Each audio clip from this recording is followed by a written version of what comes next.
tout en mode. Alors c'est mâle ou des femelles? T'as vu, on bouge les pattes? On est aujourd'hui au GAEC de Boussac.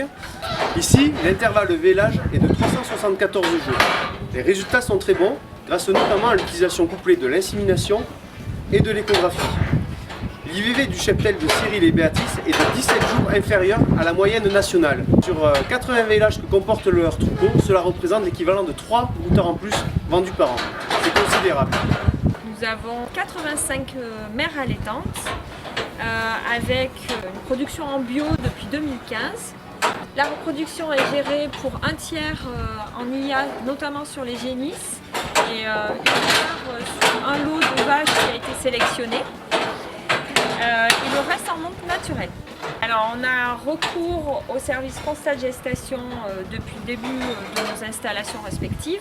Cyril était en lait. Voilà, sur une exploitation laitière où on utilisait systématiquement le constat de gestation pour les animaux. Et donc ensuite on a continué à utiliser ce service pour notre troupeau allaitant pour garantir des animaux en production. Pour éviter les vaches improductives, comme ça a clairement été mis au jour par notre produit contrôle de croissance, où on a bien vu le coût d'une vache improductive, et pour aussi faire une sélection plus rapide des lots à l'engraissement. L'impact le plus significatif sur la rentabilité des élevages provient de la détection précoce des femelles non gestantes. C'est dans ce cadre-là que la coopérative Altitude propose un service échographique. Donc on insémine principalement les génisses. Et cette année, on a rajouté un lot de vaches. Et ensuite, on fait toutes les échographies. Ça représente en gros une centaine d'échographies. Et ça lui permet de faire ses lots pour sortir les vaches uniquement gestantes et mettre le reste à l'engraissement.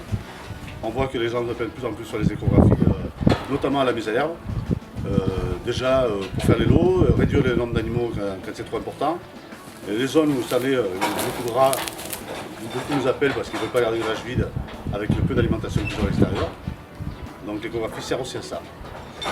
L'intérêt de détecter précocement les femelles vides pour les mettre rapidement à la reproduction pour réduire le nombre de jours improductifs.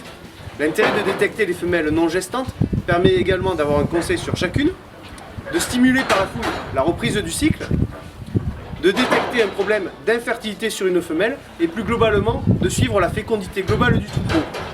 On en a toujours des surprises, c'est pour ça que c'est vraiment intéressant de faire ce genre de constat, parce qu'on peut très vite passer à côté d'une vache improductive, et c'est pour ça que depuis qu'on le fait, on a un gain incontestable de ce côté-là. Bien évidemment, les constats de gestation permettent aussi de déterminer les femelles qui sont gestantes. D'une part pour planifier les dates de vélage, d'autre part pour identifier le cas échéant une paire de jumeaux, et bien évidemment pour certifier des génisses ou des vaches pleines destinées au renouvellement ou à la vente. L'échographie est donc un service indispensable dans la maîtrise de la reproduction pour la maîtriser et ne pas la subir. Cela permet de décéder vite et bien.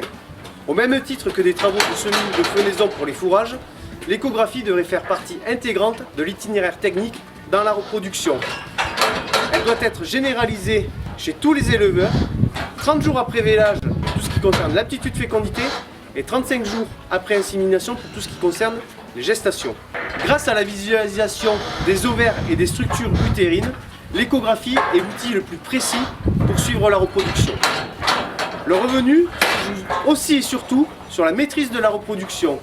Et grâce à son expertise de plus de 30 ans, le service proposé par la coopérative Altitude grâce à ses inséminateurs est un vrai avantage pour les éleveurs.